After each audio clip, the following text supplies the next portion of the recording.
Hey everyone, welcome back to the channel. I spent days investigating a major story that shocked the country, the killing of Charlie Kirk during a campus event, and how platforms and communities reacted online. In this video, I'll walk you through the timeline, the evidence we found, how platforms like Discord and Reddit respond to threats, and why this matters for free speech and public safety.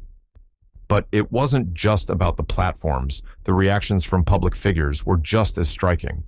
Celebrities, athletes, and politicians took to X to share their shock and condolences, while some critics and even rivals surprised audiences with their emotional responses. Action to seeing someone take a bullet in the neck and their face explode, and their young children run up to them because they were afraid of the noise. If your reaction was to grin and celebrate, you must be defeated. At the same time, controversial posts surfaced from users who mocked or celebrated the tragedy, sparking debates about accountability and even costing some people their jobs.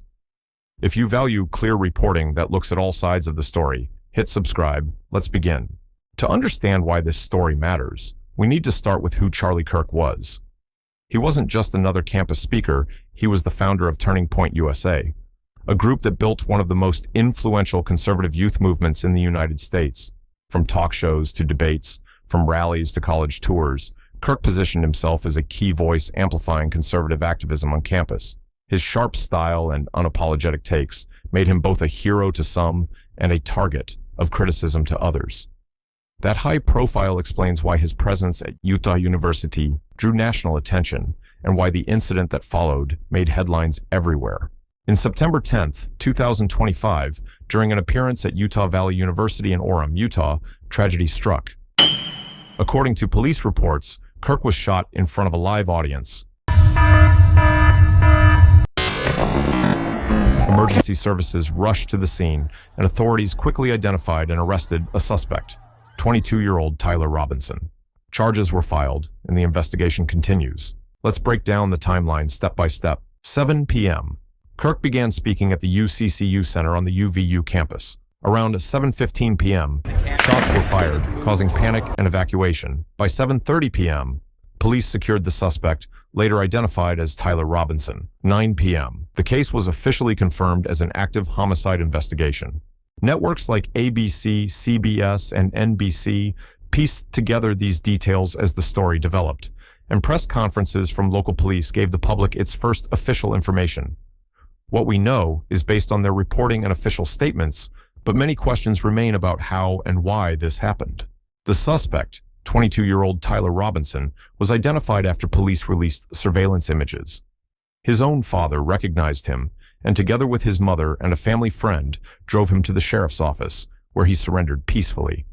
In charging documents, investigators revealed chilling evidence. Robinson had left a note under his keyboard for his roommate that read, "I had the opportunity to take out Charlie Kirk, and I'm going to take it." Text messages and Discord chats uncovered later included confessions. One message to a friend said, "It was me at UVU yesterday. I'm sorry for all of this." Others hinted at his motive. "I had enough of his hatred. Some hate can't be negotiated out." Robinson has been charged with aggravated murder, obstruction of justice, witness tampering, and committing a violent crime in the presence of a minor. Prosecutors are pursuing the death penalty, citing premeditation and public impact. Robinson is currently held without bail at Utah County Jail under special observation status. According to court records, his legal team has yet to enter a full plea. The next hearing is scheduled later this fall. The reaction was immediate and emotional. Vigils sprang up on campuses nationwide, with students lighting candles and holding signs in Kirk's memory. High-profile political leaders weighed in, some calling for unity, others using the tragedy to highlight political divides. Even rivals and critics surprised audiences with unusually personal statements. Some expressed condolences on X, saying, quote, "We disagreed on almost everything, but no one deserves this." That rare moment of cross-political sympathy showed how deeply the incident resonated. Still, not all responses were respectful. A small but loud minority of online voices mocked the tragedy, sparking outrage and debates about accountability. In some cases, individuals faced job consequences for inappropriate comments they made online. The incident became more than just a crime. It became a flashpoint for national conversation. As the news spread, the online world lit up. X became the fastest-moving arena, with hashtags trending within minutes.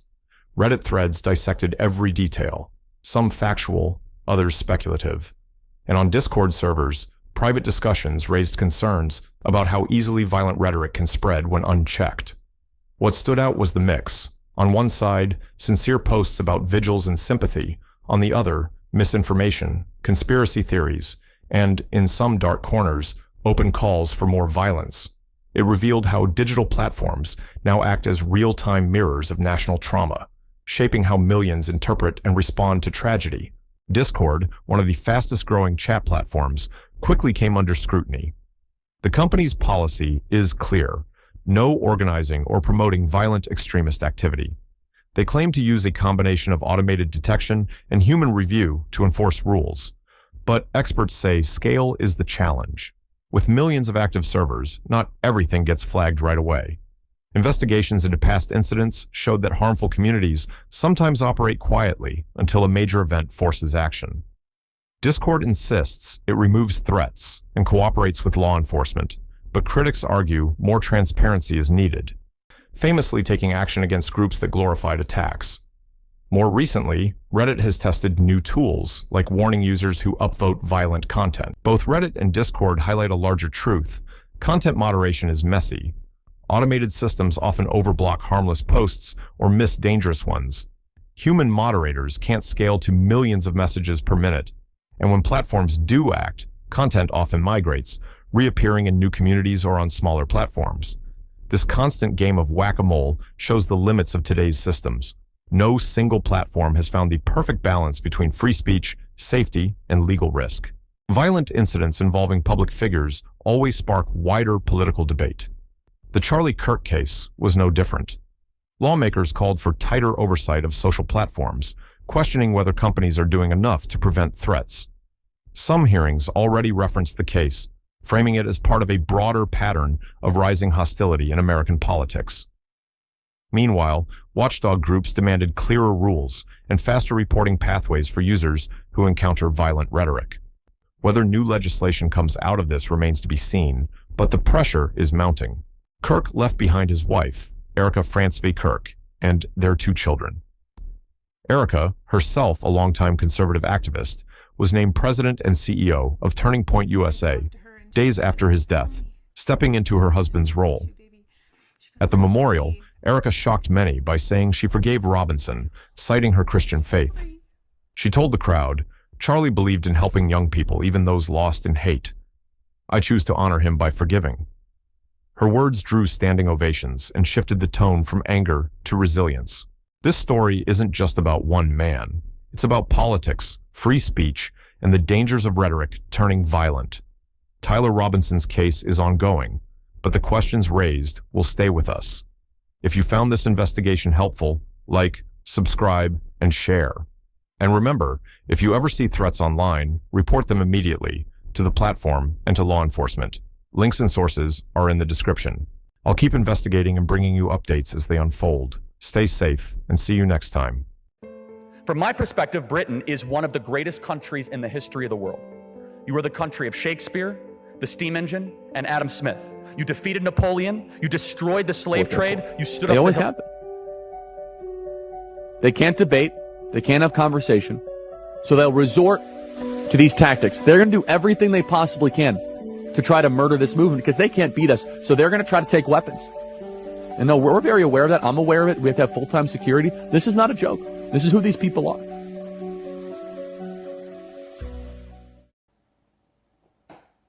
His kids don't deserve that, man.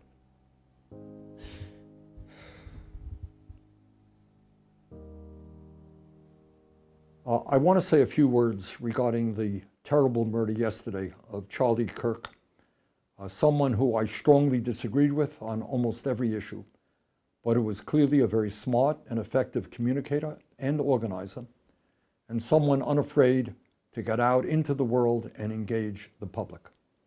My condolences go out. Am I a Republican? No, I'm a person. Because I'm standing up for someone that passed away, I'm now being called names in the chat. This is what's wrong with a lot of you people. You will never get far in life. You are sick in the head. Charlie Kirk is dead. He got shot at an event that he was hosting in Utah. And I am sad, distraught. In fact, I just cried on my live stream in front of 250,000. You posted the smoking meme 5 minutes after he passed away. Not cool, bro. And you know it's not cool. You know that's not cool, bro.